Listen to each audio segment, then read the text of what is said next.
Don't forget to subscribe and hit the bell icon, you nerd. Hey, it's Mike from 424recording.com, and in today's video we're talking tapes. How you make them, how you release them, how you sell them, everything you need to know about constructing these little beauties and recording them at home. This is the first part in a 4-part series all about creating your own cassette tapes at home.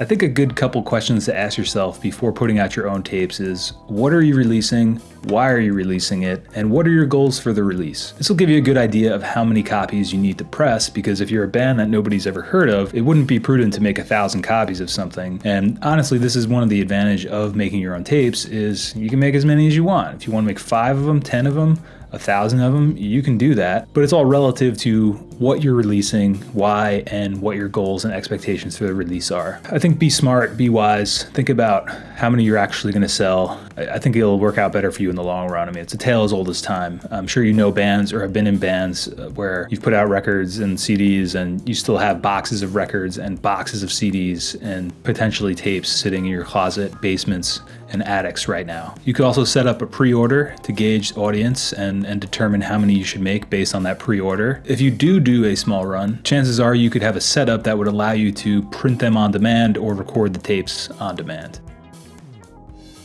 When you're going homebrew, you can make the tapes to order. You don't need to make a minimum of 50 or 100, especially if you think you'll only sell 5, 10, 20, etc. Making tapes is a meditative, creative process. If that's something you enjoy, working with your hands, cutting artwork out, laying things out on the computer, it's really a labor of love at the end of the day, because let's face it, you can't really make much money making your own cassette tapes because the tapes and artwork and your time cost something. But it's always fun to make stuff, and that's a really fun advantage to doing it if you have the time and desire to create something. Personally, I find the challenges and issues that come up during the creative recording and dubbing process fun to figure out, because that's, something I just enjoy about life in general, are challenges and making things and usurping those challenges. But if that's something that if you will get frustrated by, or you're not up for the challenge, then it may make sense to have your tapes pro dubbed. And last but not least, you do save some money by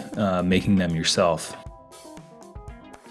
which leads to disadvantages, however, because making them yourself takes a lot of time. I'd say if you have a pre-order to sell any more than 50 or 100, it would make sense to get your tapes pro-dubbed, just because of the time involved with putting together 50 to 100 copies of something.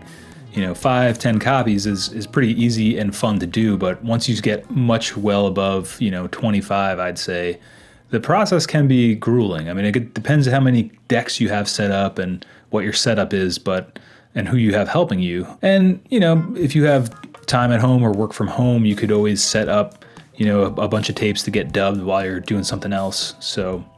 But not everybody has that convenience, and not everybody has more than one deck. And the final disadvantage I can think of is they may not look as professional as professionally produced tapes, but this is also sort of an advantage, because in the DIY spirit, a lot of people enjoy things that are handmade by others.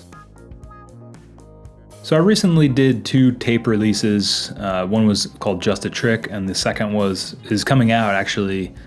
Depending on when this video gets put up, it may already be out, but it came out in April 30th of 2019. For that tape, my buddy Jason of paintedblonde.com, who's going to be appearing in some of the other parts of this series, he has a small label and he put them out. He's dubbing them at his home, and we have some footage of him putting together the art and all the different parts. So if that's something you're interested, don't forget to subscribe. I would say the cost of making your own tape is probably around $2.50 once you break down the art, cases, the tapes, depending on the length of the tapes, depending on how you have the tapes shipped to you, or if you pick them up somewhere. All these little costs add up, not to mention your time on top of that. So I mean, the average cost for 50 to 100 tapes, if you, let's say it's $2.50, 50 tapes would be $125 and 100 would be $250. So if you could sell them for $5 each, you could potentially make a couple $100 if you can sell 100, but that's if you could actually sell 100. Depending on what level your band is at, maybe that makes a lot of sense. But just keep in mind that it's definitely going to cost you a lot of time to make your own tapes. With small quantities of releases, the most I think we can be happy with is breaking even or paying for the tapes. In the end, I'd rather lose a little money and put something out into the world than never attempt to put that thing out in the first place. In the next part of this series, part 2, we're going to be talking about recording tapes at home, everything you need to know about doing that.